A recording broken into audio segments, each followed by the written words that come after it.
Good morning students. मागल्या पिरियडमध्ये आपण इयत्ता 5वीच्या मराठी पाठ्यपुस्तकातील पाठ नंबर 13 है ना, अनुभव 1 हे पाहिलेला होता. मी तुम्हाला समजून सांगितला होता. आज आपण त्याचे प्रश्नोत्तर बघणार आहोत. तर तुम्हाला आता मराठीचं वर्कबुक उघडायचं आहे, पान नंबर 40. ठीक आहे, बघा आता पहिला प्रश्न दिलेला आहे. एका वाक्यात उत्तरे लिहा. मारियाच्या घराला कुलूप का होते? का होते? कारण माहिती आहे, तुम्ही लेसन वाचला असेलच की मारियाचे आई बाबा लग्नासाठी बाहेरगावी गेले होते, म्हणून मारियाच्या घराला कुलूप होते. हे बघा, मारियाचे आई बाबा लग्नासाठी बाहेरगावी गेले होते म्हणून मारियाच्या घराला कुलूप होते. ठीक आहे. नंतर मारियाने दारे खिडक्या बंद का केल्या? प्रचंड वारा व धो-धो पावसामुळे दारे खिडक्या धाड धाड आपटत होत्या, म्हणून मारियाने दारे खिडक्या बंद केल्या. ठीक आहे. नंतर पानाआड लपलेले पक्षी बाहेर केव्हा आले? मी पाठ शिकवताना तुम्हाला सांगितलं होतं की पाऊस थांबल्यावर पानाआड लपलेले पक्षी बाहेर आले. नंतर मारिया आईला का बिलगली? मारिया आई बाबांची वाट पाहत कंटाळली असल्यामुळे आई येताच ती आईला बिलगली. है ना, बरोबर. आणि एक लक्षात ठेवा की केव्हाही मराठीचं काय लिहिताना, प्रश्नोत्तर लिहिताना किंवा वाक्यरचना जी काही असेल त्यात मात्राच्या चुका करायच्या नाही. मात्रा बरोबर लिहायच्या.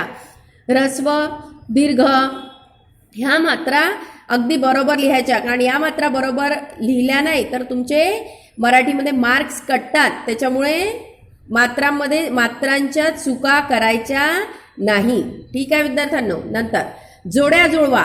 ढगांचा हे तुम्हाला सोडवायचं आहे. ढगांचा काय होईल हे तुम्हाला यातून सोडवायचं आहे, मी सांगणार नाही. हे सगळं तुम्हाला लिहायचं आहे. नंतर तुम्ही पुढील गोष्टींचे आवाज लिहा. खिडक्या दारे एकमेकांवर आदळताना. बघा, लेसन वाचला असेल तर तुम्हाला नक्कीच याचा आवाज लिहिलेला आहे लेसनमध्ये, हे लक्षात येईल. तर हे आन्सर सुद्धा तुम्हाला लिहायचं आहे. खिडक्या दारे एकमेकांवर आदळताना, पाऊस पडताना ह्याचा सुद्धा आवाज पाठामध्ये दिलेला आहे.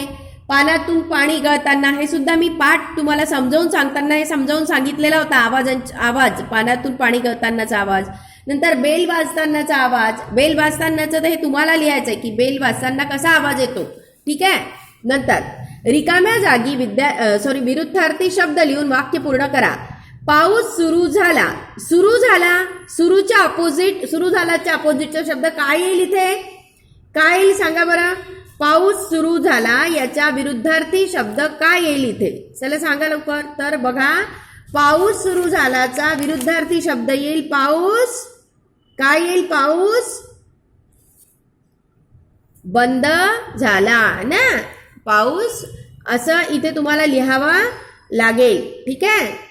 नंतर मारिया सावकाश दाराकडे गेली. मारिया सावकाश दाराकडे गेली हे सुद्धा तुम्हाला लिहायचं आहे.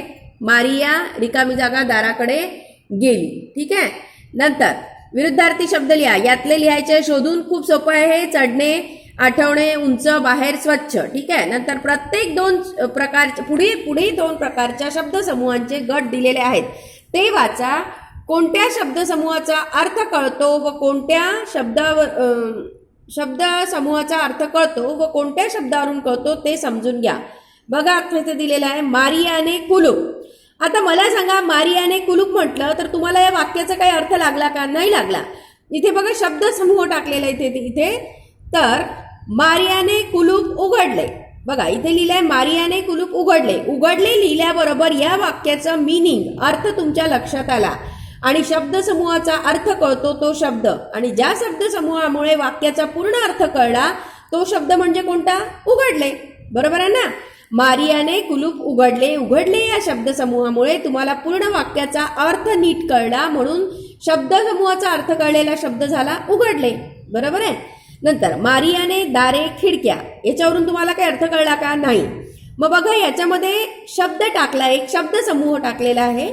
तर तो शब्दसमूह टाकल्याबरोबर तुम्हाला ते वाक्याचा अर्थ कळला. बघा, मारियाने दारे खिडक्या बंद केल्या. बंद केल्या हा शब्द टाकल्याबरोबर या वाक्याचं मीनिंग तुमच्या पूर्णपणे लक्षात आलं.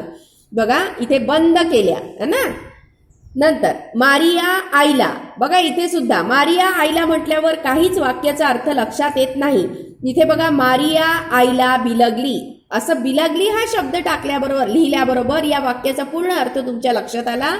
मग इथे तो शब्द कोणता झाला? बिलगली. ठीक आहे. मग अशा या शब्दाला काय म्हणतात ते आपण आता बघूया. वरील तक्त्यातील दुसऱ्या शब्दसमूहात कोणती क्रिया झाली हे दाखवणारा शब्द दिला आहे. वरील हे जे शब्दसमूह आहेत या शब्दसमूहामध्ये क्रिया कोणती झाली हे दाखवणारा शब्द दिलेला आहे. उदाहरणार्थ उघडले, बंद केले, बिलगली या शब्दामुळे क्रिया सांगणाऱ्या वाक्याचा अर्थ कळतो. बरोबर आहे. क्रिया सांगणारे वाक्य जे आहे त्याचा अर्थ कोणत्या एका शब्दामुळे कळतो? तर बघा यामध्ये उघडले, बंद केल्या, बिलगली है ना. तर अशा या क्रिया सांगणाऱ्या ज्या वाक्याचा अर्थ ज्या शब्दामुळे कळतो त्या शब्दाला क्रियापद असे म्हणतात. काय म्हणतात? क्रियापद असे म्हणतात. बघा उघडले, बंद केल्या आणि बिलगली ही काय आहेत? तिन्ही क्रियापदे आहेत. ठीक आहे. आता बघा पुढे, बघा पुन्हा बघा काय दिलं आहे की या शब्दसमूहामुळे, या तिन्ही शब्दसमूहामुळे क्रिया कोणती क्रिया झाली हे आपल्या लक्षात आलेलं आहे आणि हेच दाखवणारा कोणती क्रिया झाली हे दाखवणारा शब्द इथे आलेला आहे. तर या शब्दामुळे क्रिया सांगणाऱ्या वाक्याचा अर्थ कळतो. बरोबर आहे ना. या शब्दामुळे क्रिया सांगणारे जे वाक्य या वाक्यांचा अर्थ कळतो म्हणून या शब्दांना क्रियापदे असे म्हणतात. कळलं का नीट? क्रियापदे इथे दिलेली आहे. उघडले, बंद केल्या, बिलगली. ठीक आहे. आता बघा पुढील शब्दसमूह वाचा, त्यातील क्रियापदे ओळखा व त्याखाली रेघोडा. आता बघा पक्षी बाहेर आले. पक्षी बाहेर म्हटलं असतं तर अर्थ कळला असता का? नाही. मग इथे आले शब्द आल्यामुळे पक्षी बाहेर आले है ना. या शब्दसमूहामुळे तुम्हाला वाक्याचा पूर्ण अर्थ कळला आणि या शब्दामुळे क्रिया सांगणाऱ्या वाक्याचा अर्थ कळतो. या क्रिया सांगणाऱ्या वाक्याचा पूर्ण अर्थ कळला. हे दुसऱ्या भाषेत याचा अर्थ झाला क्रियापदाचा. तर या शब्दाला क्रियापद असे म्हणतात. ठीक आहे. नंतर मारियाने आकाशाकडे, बघा इथे तुम्हाला लिहायचं आहे. काय? आकाशाकडे इथे तुम्हाला लिहायचं आहे. तुम्ही प्रयत्न करा आणि लिहा. दारावरची बेल हे सुद्धा तुम्ही लिहू शकता. मारिया पळत दाराकडे हे सुद्धा तुम्हाला लिहायचं आहे. इथे क्रियापदे टाकायची आहेत तुम्हाला, ज्याला इंग्लिशमध्ये आपण काय म्हणतो? वर्ब. काय म्हणतो? वर्ब. नंतर क्रियापदे घालून वाक्य पूर्ण करा. इथे क्रियापद घालायची आहे आणि वाक्य तुम्हाला पूर्ण करायचं आहे. मारिया घरी आली. एक वाक्य दिलेलं आहे. आली हे क्रियापद टाकलं आहे. या आली या शब्दामुळे पूर्ण वाक्याला अर्थ आलेला आहे. ही क्रिया, आली ही क्रिया झाली. तर या शब्दाला, ज्या शब्दामुळे क्रिया सांगणाऱ्या वाक्याचा अर्थ कळतो तो हा शब्द झाला आली. या शब्दाला क्रियापद म्हटलं आपण. तर अशी क्रियापदे तुम्हाला इथे टाकायची, घालायची आहेत आणि वाक्य पूर्ण करायचं आहे. मारिया कविता इथे लिहायचं आहे तुम्हाला. मारियाने दार इथे लिहायचं आहे. मी चेंडू इथे पण लिहायचं आहे. ताई पुस्तक इथे पण लिहायचं आहे. ठीक आहे विद्यार्थ्यांनो. नंतर पान नंबर 42 काढायचंय. कोणतं काढायचं आहे? 42. बघा एक दिलेला आहे. या पुढील शब्द वाचा आणि त्या शब्दात र ची रूपे आली आहेत.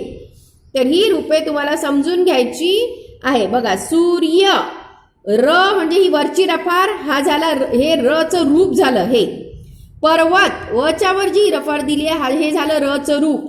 नंतर चंद्र, बरोबर आहे. चंद्रामध्ये हे झालं र चं रूप. बरोबर आहे. तर समुद्रामध्ये हे द ला जे इथून रेष काढलेली हे र चं रूप आहे. कैऱ्यामध्ये र म्हणजे ही आडवी रेष जी आहे हे र चं रूप आहे म्हणून ते ब्रॅकेटमध्ये दिलेलं आहे बघा प्रत्येक ठिकाणी. नंतर पर्यामध्ये पुन्हा हे ना तर इथे दिलेलं आहे. ठीक आहे. प्राणी हे बघा प ला इथे रेष दिलेली आहे प्र, याच्यामुळे र चा उच्चार आला. नंतर प्रकाश मध्ये सुद्धा याच्यामुळे र चा उच्चार प्र. महाराष्ट्र, र चा उच्चार म्हणजे ही खालचं आहे हे पहा हे चिन्ह. ठीक आहे. नंतर ट्रक मध्ये सुद्धा हे चिन्ह म्हणजे हे र चं रूप आहे ट्र. ठीक आहे विद्यार्थ्यांनो. अशा प्रकारे ही काय आहेत? र ची रूपे आहेत. ठीक आहे. नंतर आता खाली बघा वाचा, सांगा आणि लिहा. शब्दाची पुनरावृत्ती झालेले शब्द. कोणतं झालं हे? धाड. बरोबर आहे. मग आता इथं जसाच घणघण शब्द आलाय, असंच तुम्ही वेगवेगळे शब्द लिहायचे आहे. तर समजा फॉर एक्झाम्पल उदाहरणार्थ फाड, खाळ, बडबड, खणखण हे शब्द. नंतर नादमय शब्द. ज्या शब्दातून नाद लक्षात येतो त्या शब्दाला म्हणतात नादमय शब्द, है ना. तर बघा, कडकडाट, गडगडाट या शब्दामध्ये नाद आहे, तर या शब्दाला नादमय शब्द. जसं आता रुणझुण नाही ते लिहिलेला. नंतर छुम, छन, झुळझुळ, सळसळ हे सगळे शब्द आहेत. ठीक आहे विद्यार्थ्यांनो. आता हे प्रकट वाचन, शुद्ध लेखन. पावसाळ्यात तुम्ही आरोग्याविषयी कोणती काळजी घ्याल? ठीक आहे. आणि हे बाकीचे शब्द हे असेच लिहायचे आहेत. ठीक आहे. अशा प्रकारे हे पेज आपलं पूर्ण झालेलं आहे. आता शेवटचं बघा, पावसाबरोबर आलेले शब्द वाचा, त्या शब्दाचा उपयोग करून वाक्य लिहा. आता बघा, पावसाबरोबर आलेले इथे शब्द दिलेले आहेत. बुरबुर पाऊस, मुसळधार पाऊस, टपटपणारा पाऊस, जोरदार पाऊस, दमदार पाऊस, रिमझिम पाऊस दिलेले आहेत ते सगळे शब्द. तर बघा, इथे आता वाक्य तयार करायचे आहे तुम्हाला. पावसाची बुरबुर सुरू झाली. बघा, केलेला आहे ना शब्द, है ना. तर असे वाक्य केलेलं आहे. तर असे वाक्य तुम्हाला करायचे आहेत. बघा, पावसाची बुरबुर सुरू झाली झाला. नंतर आता काय आहे? मुसळधार पाऊस. काय वाक्य येईल एखादं दुसरं? की आमच्या इथे मुसळधार पाऊस पडला, येऊ शकतो ना. नंतर टपटपणारा पाऊस आहे ना, इथे टपटपणारा पाऊस हा शब्द वापरून वाक्य लिहायचं आहे. नंतर दमदार पाऊस वापरून लिहायचा आहे, रिमझिम पाऊस वापरून लिहायचं आहे. अशा प्रकारे तुम्हाला हे पूर्ण पान नंबर 43 पर्यंत वर्कबुक कंप्लीट करायचं आहे. ठीक आहे विद्यार्थ्यांनो. अशा प्रकारे अनुभव 1 हा धडा आपला पूर्ण लिहून झालेला आहे. याचे फोटो मी तुम्हाला पाठवणार आहे आणि ते पाहून तुम्हाला उत्तरं लिहायची आहे. ठीक आहे विद्यार्थ्यांनो. आणि बाकी सगळं स्वाध्याय तुम्हाला स्वतः सोडवायचा आहे. ठीक आहे विद्यार्थ्यांनो. धन्यवाद.